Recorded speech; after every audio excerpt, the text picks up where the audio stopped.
Here's today's top story.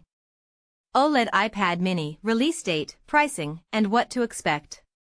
According to the latest rumors, Apple is close to launching its next-generation iPad mini.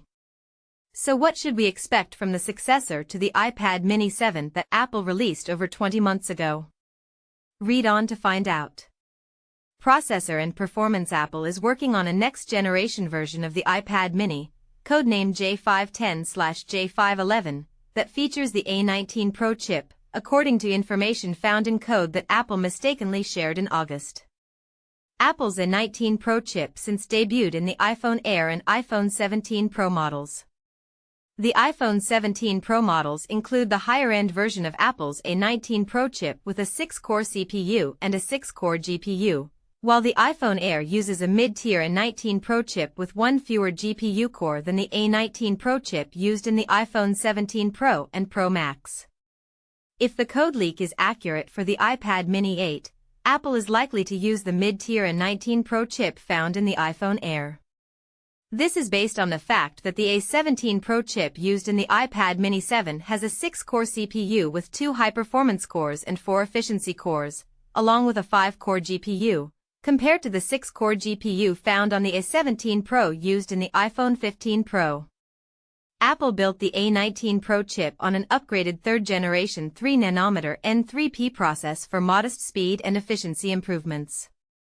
The chip includes a 16-core neural engine, next-generation dynamic caching, and unified image compression.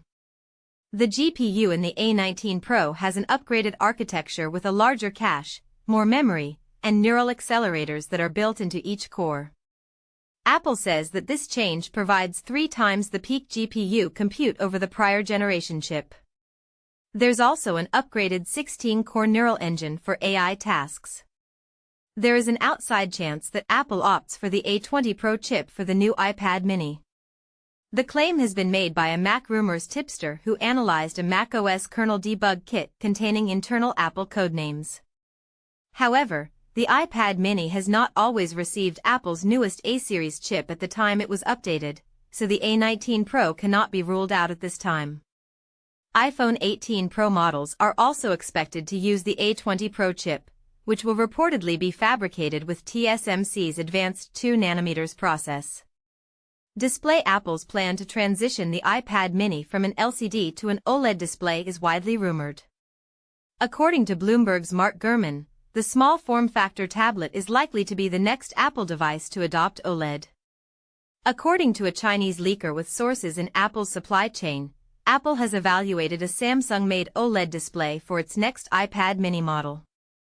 It remains unclear whether the iPad mini 8 will feature a higher refresh rate than the 60Hz LCD display used in the existing iPad mini 7, but since the new base iPhone 17 now uses a 120Hz promotion panel, it would be reasonable to expect the same on the first OLED iPad mini. A separate report has suggested the iPad mini 8 screen could increase in size from 8.3 inches to 8.7 inches with the adoption of OLED.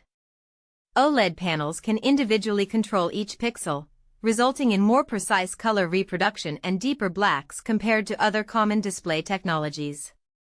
They also provide superior contrast, faster response times, better viewing angles, and greater design flexibility. All of Apple's flagship iPhones use OLED panels, and in May 2024 the company brought the display technology to the iPad Pro for the first time. Unlike Apple's iPad Pro models, which feature 2-stack low-temperature polycrystalline oxide (LTPO) OLED panels, the iPad mini may have a single-stack low-temperature polycrystalline silicon (LTPS) panel, which would make it dimmer. Chassis design. Apple is reportedly working to give the iPad mini 8 a more water-resistant design, according to Bloomberg's Gurman. The updated casing would bring protection levels closer to those of the iPhone, making the tablet safer for use in damp environments. To achieve this, Apple is said to have designed a new vibration-based speaker system that eliminates the need for traditional speaker holes. By using sound-emitting surfaces instead of open grills, the company can reduce potential entry points for water and dust, resulting in a more sealed, durable enclosure.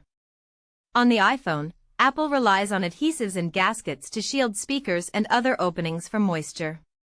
The iPad mini's approach appears to go further, doing away with the holes altogether. Current iPad mini models lack any official IP rating, but the upcoming version could mark the first in the lineup to feature a certified level of water protection. Apple patents could offer further clues to the new design direction. For example, a 2014 patent outlines a mechanically actuated panel acoustic system that vibrates flat surfaces to generate sound, effectively turning parts of a device's chassis into a speaker diaphragm. This could potentially allow Apple to produce audio without visible speaker holes. The patents suggest Apple has been building towards a sealed, vibration-based acoustic system for several years.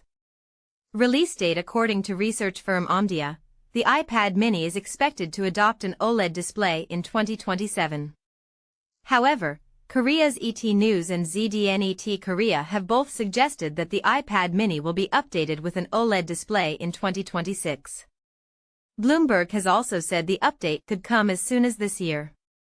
Meanwhile, Weibo-based leaker Instant Digital has claimed that the OLED iPad mini will be launched in the second half of 2026 at the earliest. In May 2024, it was reported that Samsung Display had started developing sample OLED panels for a future iPad mini, with plans to initiate mass production at its facility in Cheonan in the second half of 2025. The same report claimed that Apple will bring an OLED panel to the iPad Air alongside the iPad mini in 2026, though Apple only refreshed the iPad Air in March, and more recent reporting suggests an OLED iPad Air will arrive in early 2027.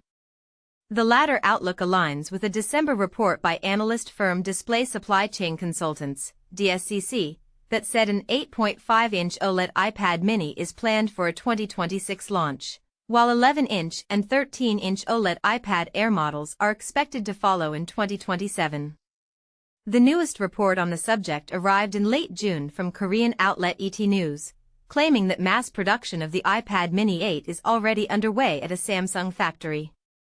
Ultimately, there are no rumors suggesting exactly when the next iPad mini will be released, but a launch later in 2026 has a high probability. Pricing: the price of the current iPad mini 7 starts at $499 for the 128GB Wi-Fi-only model, going up to $799 for the 512GB model. However, there's a very good chance that the iPad mini 8 will cost more. The main reason is rising memory and storage costs, brought about by the continuing AI data center build-out. Growing demand for memory and storage chips from AI companies has led to chip shortages and higher costs for everyone else, and Apple will need to increase device costs substantially to maintain its current profit margins, according to the Wall Street Journal. Just this month, Apple CEO Tim Cook told Wall Street Journal that price increases are unavoidable. Cook said the company was doing its best to mitigate the huge increases that are being passed to us, and that it was trying to shield customers from them, but the situation has become unsustainable. Cook didn't say which products will go up in price, but it's hard to imagine its iPad lineup won't be affected. Even before Cook's price warning, there was an expectation that the next iPad mini would be more expensive, with Bloomberg's Gurman suggesting Apple could charge up to $100 more for the device. We could now be looking like a couple of $100 or more. Gurman has previously argued that Apple should consider a lower-end version of the Mini, or at least a change to its current $499 starting price, given that it's up against rival products that cost a lot less. However, Apple users who are looking for a more affordable option should probably consider the 10th generation iPad instead. Starting at $329, the iPad offers many iPad mini features, such as Touch ID and Center Stage, but at a lower price that balances functionality and affordability. That's it for today. Don't forget to like and subscribe.